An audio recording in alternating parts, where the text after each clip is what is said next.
What's up, YouTube? I'm Mars, and today I'm going to address what is probably the biggest issue of basketball discourse today. Now, as you may know, comparing players is a huge part of basketball discussions worldwide. We often find ourselves in debates from MJ and LeBron to Tyler Hero versus Jordan Poole. These debates are cool when these debates are made well. However, as I'm sure we've all experienced, or maybe are even guilty of, some of you guys, not me, but maybe even guilty of, is using bad or illogical arguments to support our position. If you're confused, bear with me. Have you ever heard someone say, LeBron is better than MJ because he averages more rebounds, more assists, and only 3 less points, but he takes less shots and has a higher field goal and 3-point percentage? And if you haven't heard that, let me simplify it. All Michael Jordan does better than LeBron is score, because LeBron averages more rebounds, more assists, and he's still more efficient. If you've heard anything like that, then you were a victim of these box score criminals. That's what you are. These are these casuals who don't know what they're talking about. Because let me explain. The traditional box score has made it so much easier to keep up with what players are doing in games, with how many points they scored, how many assists they got. Well, however, what the box score does not do is tell you who is better at basketball. Especially, let me emphasize, especially across eras. Now, some of you might be confused. This might be a foreign concept to a lot of you. So, because you see guys like Giannis, best player in the world, and the box score looks fantastic. So you're like, that doesn't make sense. But I'm gonna break it down step by step. I'm gonna tell you what everything in the box score is designed to do, and then how people misuse it and what it's not meant to do. So first, let me start simple. Points per game. Points per game, very simple. How many points a player scores on average each game? Break it down just to make it even simpler. 500 points. Across 25 games, 25 points per game. Very simple. Everyone understands that. This is what it doesn't do. This is what points per game is not meant to do. It doesn't tell you how good someone is at scoring. It doesn't. For example, let me give you another example. I'm walking you guys through this. 29 points per game is more points per game than 26 points per game. That's what the box score tells you. That's perfect. That's what the box score tells you. However, that does not mean that the 29 points per game scorer is a better scorer than the 26 points per game scorer. If you don't believe me, clear example. In 2008, would any of you watching this say LeBron James was a better scorer than Kobe Bryant simply because LeBron averaged more points? I hope you are saying no. If you are saying yes, still watch the video because I appreciate you guys. But this video is definitely for you. Because most of us, we know Kobe Bryant was a better scorer. But if you don't like that comparison, was Allen Iverson a better scorer than Kobe Bryant because he had 4 scoring titles? It's the same effect. No, the answer is no. So I'm educating you guys like real quick. Now, from points per game, now let's go to rebounds per game. The same thing. Instead of points, it's rebounds. How many rebounds someone gets per game. However, it does not tell you how good someone is at rebounding. That might sound crazy to you guys because a lot of you guys, we're talking about rebounds and rebounds per game. Cool. It matters somewhat. However, across eras is where I'm going with this. You can't really compare it. I'll start simply. If your team is the best defense in the NBA, you're going to have more opportunities to get rebounds because your team is forcing more missed shots. Pretty simple, right? More missed shots, more rebound opportunities, you will get more rebounds. If you're on the worst defense in the NBA, less rebound opportunities, you will get less rebounds. Pretty simple. Now, this is where it gets crazy. It's going to get crazy. If your team plays at a slower pace, you're going to get less rebounds. Because pace is how many possessions there are per game. If there's less possessions, less rebounds. Everyone understands? So, for example, the early 2000s is the slowest era of basketball. Compare that to the 1960s, the fastest era of basketball. Look at the rebound per game totals. Look how many rebound per game Wilt Chamberlain and Bill Russell were averaging. Look how many rebounds per game Elgin Baylor was averaging. And now look at some of the, we had great rebounders in 2000, don't get me wrong. Kevin Garnett, Ben Wallace, etc. They were still great rebounders. But look at the difference in numbers. So rebounds per game is not going to tell you how good of a rebounder someone is, especially across eras. And then you got this little bit of context that rebounds per game also misses. When we're talking about guards, this is for guards in particular, maybe some wings. With the way the game has evolved, with more 3-point shots, more outside shots being taken. What's the saying we all know?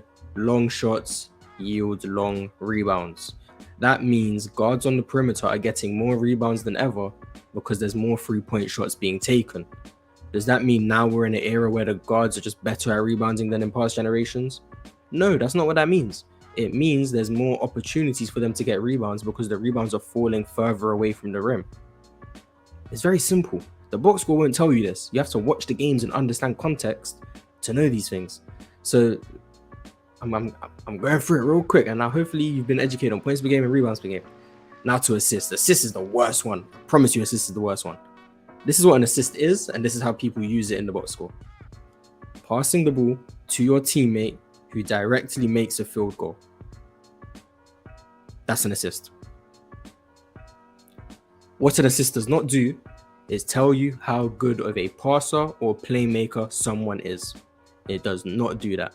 You can average 5 assists and be a better passer and playmaker than someone who averages 8 assists. It's very simple. Let me explain how. This is a theoretical example. No players are coming to mind. I'm not describing any players. I'm talking theoretically. If you pass the ball to someone for a contested 3 at the end of the shot clock and they make it, you get an assist. The box score will tell you you got an assist. That does not mean you made a good pass or you created that play. That's not what that means. The box score and how people interpret it will tell you that. That's not what it means. It's not. An assist just tells you how many times you passed the ball to your teammates and they made the field goal.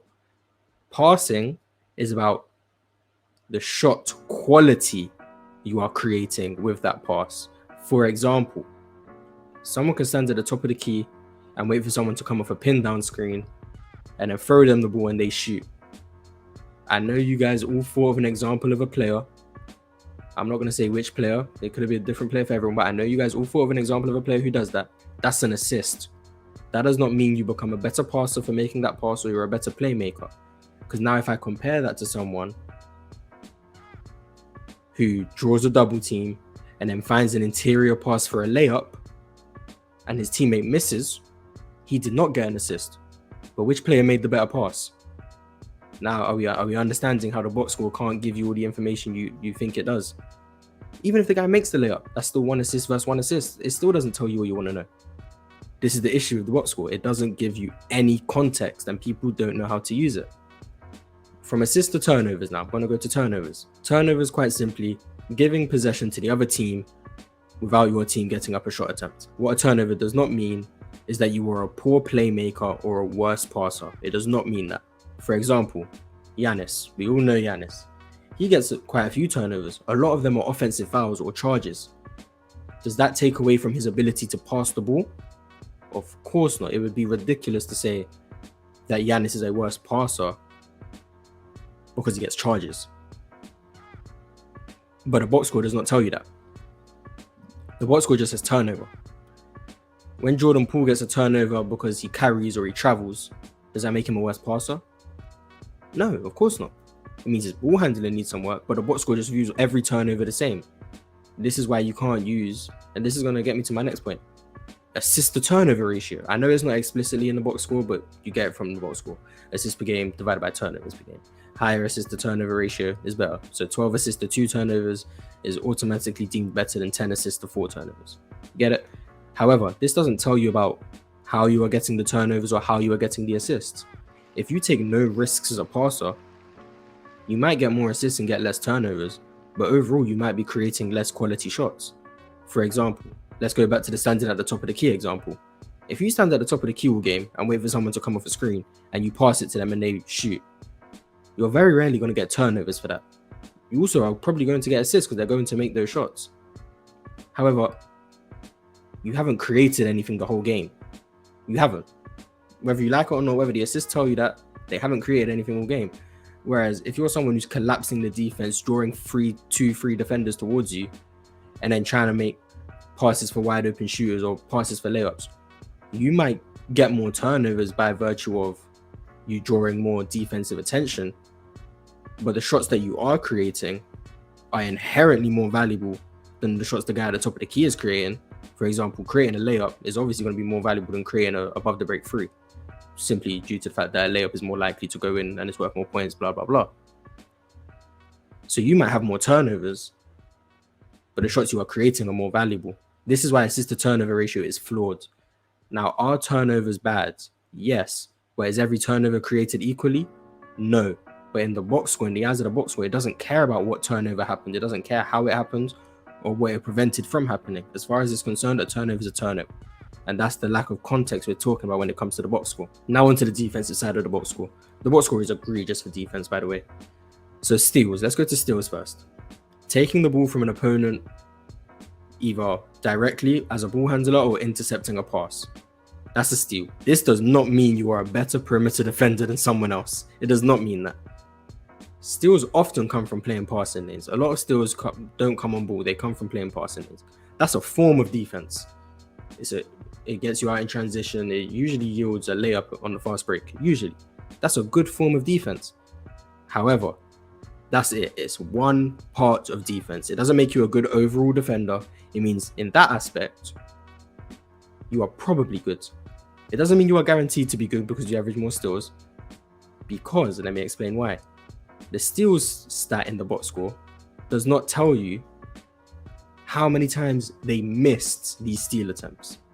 For example, go back to the example of before, guy at the top of the key, throwing the ball to someone coming off a pin down. Now let's say you're the defender and you try and jump that pass and get a steal. Let's say you try to do that 10 times. You succeed 3 times, but you miss 7 times. Does that make you a good defender because of the 3 successes? Or have you actually hurt your teams because the 7 failures led to wide open shots? This is what the steal stat doesn't tell you. It doesn't tell you how many times you missed that steal and actually ultimately ended up hurting your team. That's why, once again, a guy like Allen Iverson, who led the league in steals a bunch of times, was never a good defender. It's because of things like this. Also, he wasn't a good on-ball defender, which steals doesn't equate to, which people seem to believe it does. It doesn't.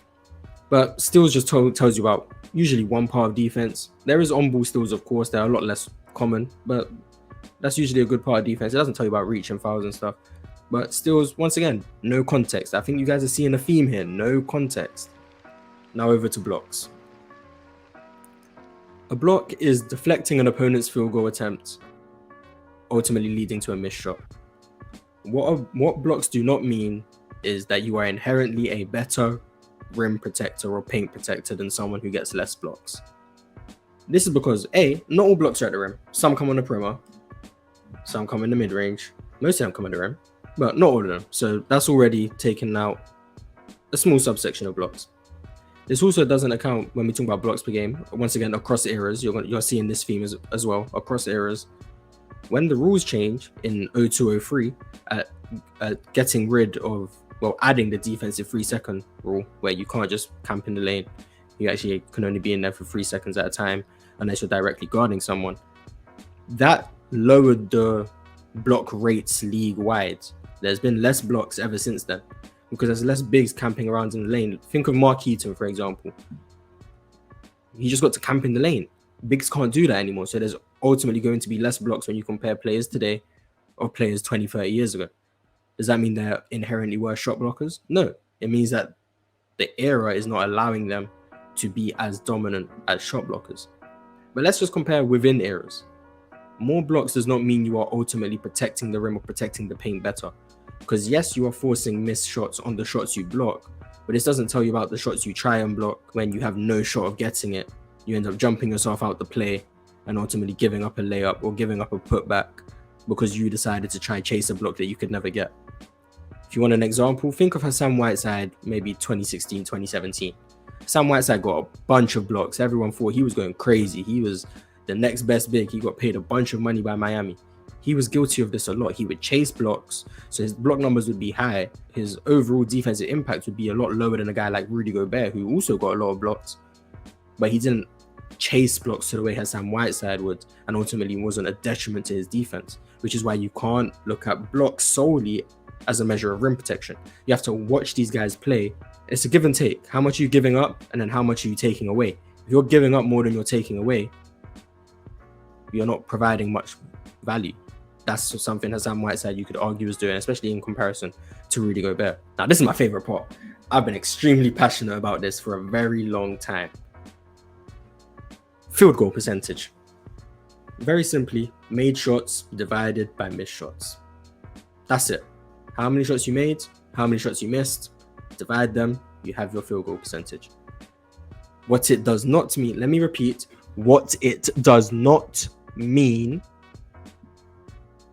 is efficiency. Field goal percentage is not efficiency, it is accuracy. How many shots you made, how many shots you missed, accuracy. Efficiency is all about productivity. How much is produced and how much does it take to produce that much? Very simple. More production with less work equals more efficient. Everyone understands? If you don't, example, that's why I give you the examples. Player A, 12 points, 6 of 10 shooting. Pretty simple. Made 6 twos, got 12 points. Player B, 12 points, 4 of 10 shooting. Made 4 threes. Now, field goal percentage would say player A was more efficient. However, they both scored the same amount of points on the same amount of shots.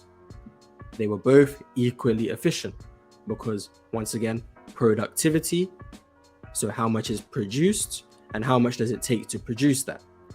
So it took 10 shots to produce 12 points for both of them. That's equally as efficient.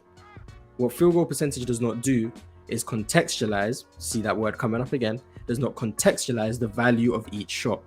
Now, some of you might be just saying, well, 3-point percentage is there. It tells you how well you shoot from free.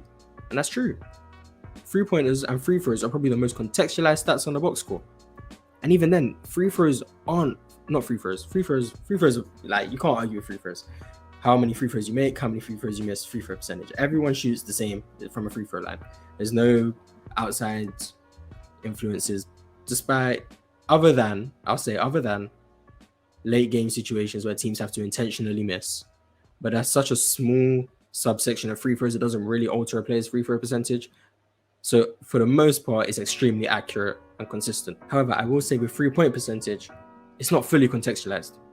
It doesn't tell you what type of shots are being taken. For example, a wide open catch and shoot three is going to be much more efficient than a three at the end of the shot clock. And they both go to a 3-point percentage, but one is getting a much worse look.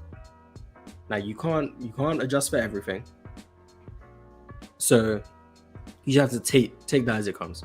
3-point percentage takes every 3-point shot and tells you how many you made and how many you missed. However, even though that is quite contextualized, the issue with the traditional field goal 3-point free throw slash line, once again, it's not efficiency, it's accuracy. So I'm sure everyone has heard the traditional 50-40-90. That's the gold standard of efficiency for most people. If he was 50-40-90, he had an extremely efficient season. If you guys need any examples, just think of Steph Curry 2016, Kyrie Irving a couple seasons ago, Steve Nash has been 50-40-90, Dirk Nowitzki, Larry Bird. These are some of the most historically efficient players of all time, correct? Yes. However, 50-40-90 does not automatically mean you are more efficient than someone who wasn't even close to 50-40-90. You might not believe me, you might think I'm crazy. Don't worry, I'm always right. Just remember that, I'm always right. Here's the example. Kyrie Irving in 2021. He was 50-40-90, he averaged 26 points a game. To be precise, 50.6% from the field, 40.2% from the line, from free. Excuse me, 50.6% from the field, 40.2% from free, 92.2% from the line. That sounds extremely efficient, and it was. But what if I were to tell you James Harden in 2019 was more efficient, and he shot 44.4% from the field, 36.8% from free, and 87.9% from the line? This is simply because when you account for the shots being taken and how much they are worth, James Harden was scoring more points on each of his scoring attempts, despite making less of his overall shots. And that's what the traditional slash line won't tell you. If you're taking more threes, you don't have to make as many to produce as many points as someone who's only taking twos. It's why a guy like Giannis, who is exclusively taking twos, has to make a higher percentage of his shots to be as efficient as a guy like Steph Curry, whose majority of shots are threes. I think you guys are getting it now because, once again, 50% from 2 is the equivalent of 33% from 3 in terms of how much they are worth. So you would have to make more 2s to balance out against someone who's an elite 3-point shooter on extremely high volume.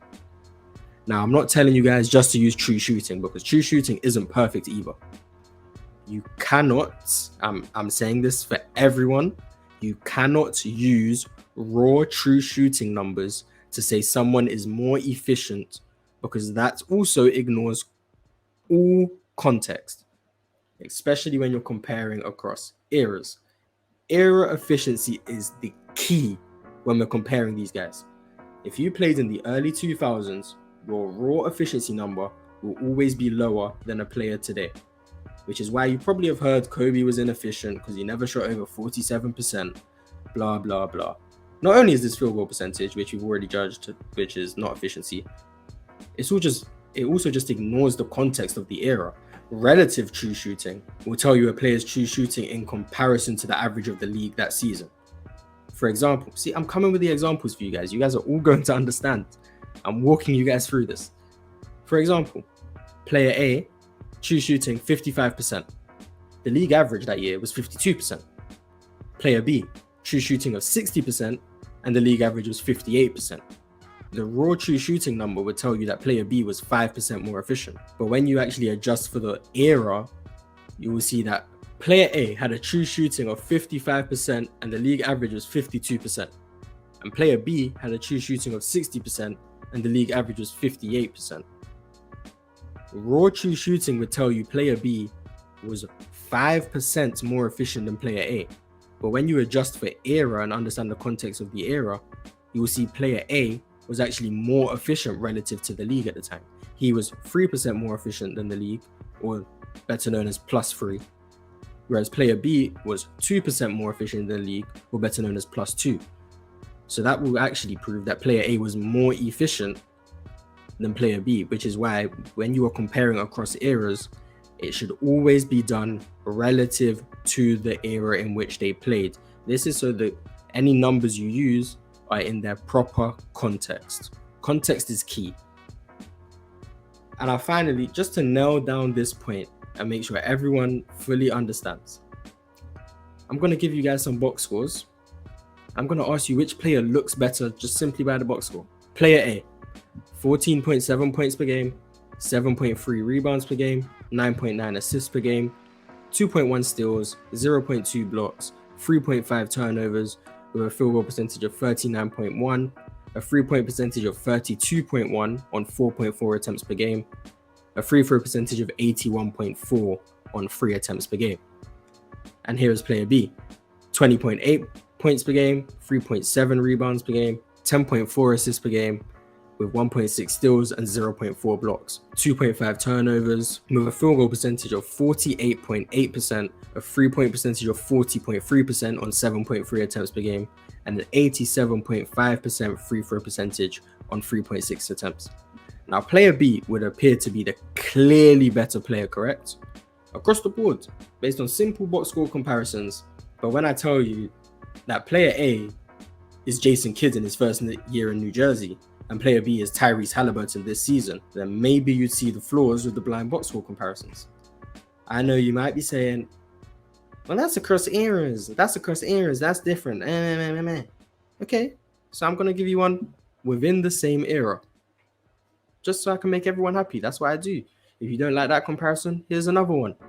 Player A, 27.2 points per game, 7.9 rebounds per game, 7 assists per game, 1.6 steals, 0.4 blocks, 4.5 turnovers, 47% from the field, 25% from 3 on 3.7 attempts, 76.3% from the line on 6.7 attempts, versus player B, 18.6 points per game, 5.4 rebounds per game, 7.9 assists per game, 1.7 steals, 0.2 blocks, 2.2 turnovers, 46% from the field, 38% from 3 on 6.5 attempts, 91.9% from the line on 3.8 attempts. This one, to a lot of you, probably seems a bit closer because player B is the much better shooter, gets less turnovers. You might be thinking, well, maybe it's player B. Maybe. I think most of you would agree based on the box score, player A appears to be more productive and a better player. So what if I were to tell you that player A was Russell Westbrook with James Harden in 2020 and player B was Chris Paul with James Harden in 2018? Now the box score makes it seem like at best they're close, but in watching those teams and watching those seasons, we can see Chris Paul was the much more productive, much better fit and player with James Harden than Russell Westbrook was. The box score would say something a bit different, but us watching and understanding the context of the situation would tell us that Chris Paul was the better player. I hope this has highlighted the issues with the box score and how people use it to determine who a better player is, when that's definitely not how it should be used. But this is not to say the box score doesn't have a purpose. Of course it does. It tells you how many points someone's scoring on average. It tells you how many rebounds they're getting. It tells you how many steals they're getting. It tells you what their 3-point percentage is. It tells you their free throw percentage, etc. It has its use. But when it's misused so often and people don't know what it's actually there for, you end up hearing some of the wildest opinions. I'm sure you've heard Wilt Chamberlain being the best passing big man of all time. Wilt Chamberlain being a better passer than Bill Walton. Terribly wrong. I'm sure you've heard Kobe is inefficient. Terribly wrong. I'm sure you've heard Allen Iverson is a good defender. Terribly wrong. I'm sure you've heard James Harden is inefficient. Terribly wrong. And if we want to improve basketball discourse, we need to actually watch and analyze these games and understand not only what the game is like today, but what the game was like in previous generations, and understand what the box score is there for and not use it inappropriately. I hope you enjoyed this video. I hope you found it helpful. If you did, please leave a like and subscribe. Turn on notifications, and please, if you know anyone who's guilty of these box score crimes, yes, box score crimes, please share this video with them so they can become a lot more educated and understand that we need to change the way that we talk about basketball as a community. Because I think we can all benefit if we all have good conversations and understand the game at a higher level than we do currently. So thank you guys for watching. I will see you guys soon. Leave a comment. Let me know what you thought. Let me know what other video ideas you guys may have for me. But until then, I'll see you soon. Salute.